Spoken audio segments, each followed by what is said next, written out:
Everyone, कैसे हैं आप सब और क्या हाल समाचार हैं आपके। देखिए, आज हम टाटा मोटर्स के बारे में तो बात करने वाले हैं ही। उसके अलावा तीन ऐसे पेनी स्टॉक हैं जहां पर बहुत बिग गेम शुरू हो चुका है, होगा, और वहां पर रिटेल ट्रेडर फंस सकते हैं क्योंकि वो तीनों पेनी स्टॉक ऐसे हैं जिसको कहते हैं एकदम हॉट। मतलब रिटेल भाई को मालूम नहीं होता है और उन तीनों के पीछे जाना चाहते हैं। तो क्या है कहानी, सब जानेंगे। उससे पहले दिल से थैंक यू कि कल जो फ्री ट्रेडिंग स्ट्रैटेजी हमने दी, आज हम लाइव आके उसको दिखाए भी यहाँ पर कि वो कैसे चलती है।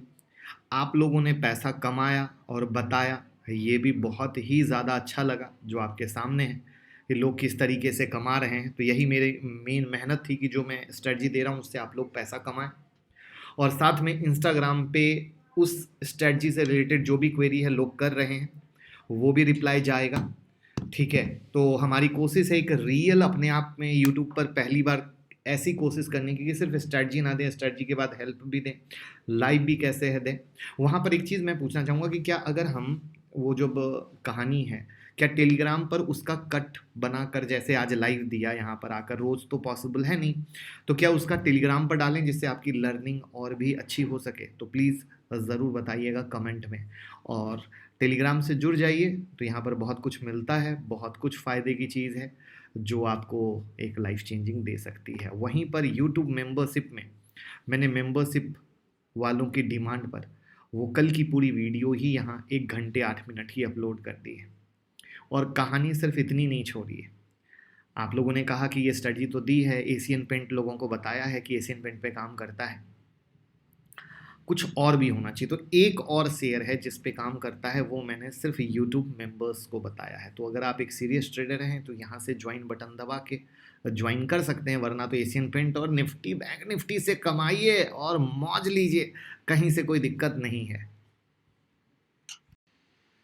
तो सबसे पहले टाटा मोटर्स से शुरू करते हैं, जहां पर आप लोगों ने आज तेजी देखी, 8% की तेजी हुई। तो कहानी क्या है कि टाटा मोटर्स ने जगुआर लैंड रोवर की बिक्री के अपडेट के डेटा जारी किए हैं और ये मार्केट के अनुमान से बेहतर है, यानी उम्मीद से काफ़ी अच्छा है।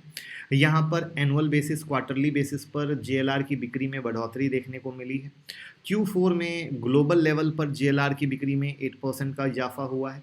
और होलसेल अगर देखें, wholesale global wholesale passenger vehicle में देखें तो 10% की जो व्हीकल बिक्री है वो इंक्रीज हुई है। तो ये अपने आप में बहुत इंपॉर्टेंट चीज़ है और ये इंपॉर्टेंट होने के बाद बहुत सारी ब्रोकिंग फर्म अब टाटा मोटर्स पर बुलिस हो गई, जिसमें नमूरा हो, CLSA हो, गोल्डमैन सैक्स हो, JP मॉर्गन हो, बोफा हो। तो यहाँ पर मिली जुली कहानी ये है कि जेएलआर के वॉल्यूम में चिप की सप्लाई बेहतर होने से इजाफा हुआ है। जो मैंने आपको बताया, रिटेल होलसेल बिक्री बेहतर हुई है, इनका EBITDA मार्जिन बेहतर हुआ है और बेहतर रहने का अनुमान है। तो इन सब लेकर मारामारी हो गई। अब इन सब मारामारी पे मैं आपको एक बड़ी सिंपल सी चीज़ बताता हूँ जो आपको समझने की ज़रूरत है फॉर टाटा मोटर। वो बड़ी सिंपल सी कहानी है कि देखिए, एक तो आप सब जानते हैं कि अगर एक लॉन्ग टाइम फ्रेम में देखें तो टाटा मोटर इतना साइडवेज पड़ा हुआ है कि जिनका इन्वेस्टमेंट है वो परेशान है कि अरे भैया ये चलता क्यों नहीं है, ये ऊपर नीचे करके कहना क्या चाहता है।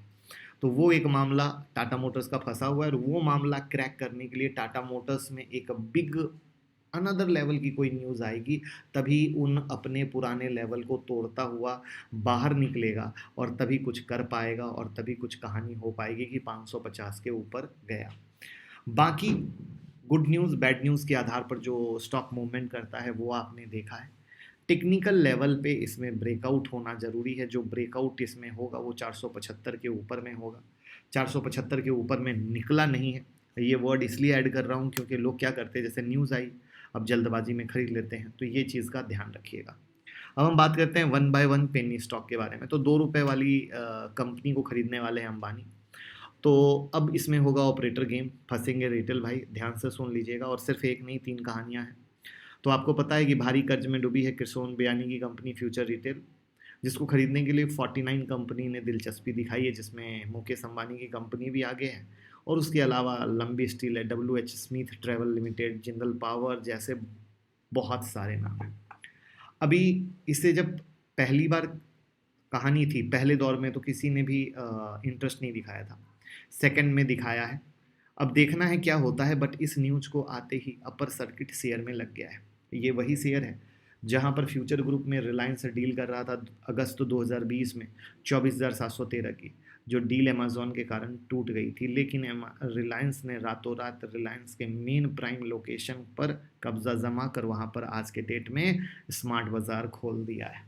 तो रिलायंस अपने आप में कामयाब रहा था। वहाँ पर जो सबसे ज़्यादा समझने की चीज़ थी, जो लोग नहीं समझे थे, वो ये था कि रिलायंस ले लिया फ्यूचर ग्रुप को, अब फ्यूचर ग्रुप के फ्यूचर एकदम बदल जाएंगे, और बहुत बिग संख्या में रिटेल इन्वेस्टर वहाँ पर मरे थे। याद रखिए, कोई भी कंपनी अपने भले के लिए काम करती है, आपके लिए नहीं करती। और ऑलरेडी कंपनी जो मरी हुई है उसको बेहतर बनने के लिए एक लंबा समय लगता है। आप लोगों को क्या लगता है, 2 रुपये से 10 रुपये की दूरी होती है तो आपको लगता है 5 गुना हो गया, काश मैं लेता तो मेरे पैसे 5 गुना होते, यानी मैं अगर 1 लाख लगाता तो 5 लाख बन जाता। बट कहानी इतनी आसान होती नहीं है। That's the big reason. History साफ साफ कहती है कि इस तरह के शेयर में लोग डूबते हैं, डूबते हैं और डूबते हैं। अगर आप में से भी कोई इस तरीके के कभी चक्कर में फंसा हो तो भैया कमेंट बॉक्स में बता के जो हमारा परिवार है उनको अवेयर कर दें कि नहीं भैया हम डूबते हैं, आप मत फंसिएगा, ये मेरी रिक्वेस्ट रहेगी। अब हम बात करते हैं दूसरे पेनी शेयर के बारे में। उससे पहले वीडियो को थोड़ा सा लाइक कर दीजिए। और दूसरा पेनी शेयर है जिसके बारे में बहुत क्वेरी आती है, वो है सिंटेक्स। वाटर स्टोरेज टैंक बनाने वाली कंपनी है। आज अपर सर्किट लगा 5% का। पिछले कुछ महीनों से लगातार गिर रहा है। 52 हफ्ते का लो 1.79 है। ये कंपनी भी इंसॉल्वेंसी की प्रोसेस से जूझ रही है और एनसीएलटी ने एसपीटीएल के खिलाफ इंसॉल्वेंसी की याचिका स्वीकार की है। अब यहाँ पर किस तरीके से क्या होगा ये देखने वाली बात है। बाकी 215 करोड़ का प्रिंसिपल और 134 करोड़ का इंटरेस्ट मिलाकर 350 करोड़ का बकाया की कहानी है।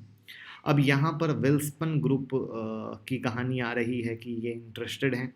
अब क्या है, कैसे है? अब यहाँ पर वेल्सपन ग्रुप ने पिछले दिनों 1251 करोड़ में सिंटेक्स बीएपीएल को खरीदा है। बट प्लीज़ रिक्वेस्ट रहेगा, क्योंकि सिंटेक्स जो बीएपीएल है उसको दिए गए लोन की कॉरपोरेट गारंटर थी। तो अब प्लीज़ मैं तो यही रिक्वेस्ट कर सकता हूँ, फिर से वही वाली बात कि लोगों ने अपने लिए ख़रीदा है। आप क्यों देखेंगे कि आपको लगेगा 2 का 10 हो गया तो मैं पीछे रह गया, बट कहानी उतनी है। ऑपरेटर फुल एक्टिव होते हैं और लोगों को डुबा देते हैं। वहाँ पर हम बात करेंगे आरकॉम की। नेक्स्ट शेयर अगेन हॉट, मैंने बताया तीनों हॉट। अनिल अंबानी की कंपनी एक ज़माने में अलग लेवल पे हुआ करती थी, 500 रुपये के पास का, और आज 1 रुपये का भाव है। लेकिन कुछ दिनों से एक्टिव हो चुका है। 5% का अपर सर्किट लग रहा है। तो यह वही कंपनी है जिसके कुछ एसेट पर जो अंबानी है उनकी कंपनी रिलायंस इंडस्ट्री ने दाव लगाया है। रिलायंस जियो ने मुकेश अंबानी के रिलायंस इंफ्राटेल के मोबाइल टावर और फाइबर एसेट को खरीदने की घोषणा की है। और इसके लिए क्या किया है, एसबीआई के एस्क्रो अकाउंट में 3,720 करोड़ जमा कराए हैं। और that's the big reason RCom चलने लग गया। लोगों को लगा अब इसके प्रॉब्लम दूर हो गए। यहाँ पर भैया ये कहानी को भूल जाइए। 786 पर एक ज़माने में ट्रेड करता था, 1 रुपये पे आ गया है। ये बहुत उतार चढ़ाव देखा, और उस उतार चढ़ाव में ऑपरेटर ने बहुत जम के कमाया, और किसी ने कमाया नहीं कमाया, ऑपरेटर बार बार कमाया, और जो रिटेल भाई है वो बार बार फंस के डूब के मरा है। और रिलायंस जियो के लॉन्च होने के बाद ये कंपनी प्राइस वार में फंस गई थी, भारी कर्ज में डूब गई थी, और लुटिया डूब के रिटेल भाई का भी लुटिया डूब गया था। तो यहाँ पर मैं बस यही कह सकता हूँ, लुटिया डूबने को जाने दीजिए, आप रिलैक्स रहिए, आपके मेहनत का पैसा है। मैं कहीं से ये सजेस्ट नहीं करूँगा कि किसी भी पेनी स्टॉक में जाकर आप कोई भी इंटरेस्ट दिखाएं, वरना कहानी तो वही होती है जहाँ पर पैसा डूबता है। कल के लिए कौन सा शेयर मेरे रडार पे है वो बताने से पहले बता दूं कि ये कल वाली वीडियो में जो शेयर मैंने दिए थे आज बहुत अच्छा परफॉर्म किए हैं। याद रखिएगा वो शेयर चलेंगे ही चलेंगे, ऑलरेडी मैं बता देता हूँ। वहाँ पर पॉलीकैब 2985 के ऊपर चलता है, और अगर बाइंग कन्फर्मेशन देता है तो आप ध्यान लगा सकते हैं यहाँ पर बाई की तरफ। वहीं पर अगर हम जो रिलायंस आप लोगों को कल दिया था, आज रिलायंस हमारे ही लेवल से यहाँ से गिरा है 2350 के पास से, तो आपके सामने इंट्राडे में 25 रुपये की गिरावट है। तो ये जो लेवल है 2550 2350 2355 का, ये एज इट इज़ वैलिड है एज अ रेसिस्टेंस के तौर पे, जिसके नीचे ये कमज़ोर है। वहीं पर अगर हम निफ्टी की बात करते हैं तो निफ्टी में सपोर्ट लेवल 17,570 के करीब का है। अगर इसके नीचे गिरेगा तब देखा जाएगा कमजोरी को, बाकी इसके ऊपर है तो सपोर्ट की तरह है। फॉलो करते रहिए, टेलीग्राम ट्विटर से जुड़ जाइए। और आज में से कौन कौन लोग मुझे जो मैंने सिखाया है उसकी चार्ट देने वाले हैं इंस्टाग्राम पर, बताइएगा। और जो कमा रहे हैं वो भी बताइएगा, टैग कीजिएगा, जिससे लोगों को मोटिवेशन मिल सके। Thank you so much.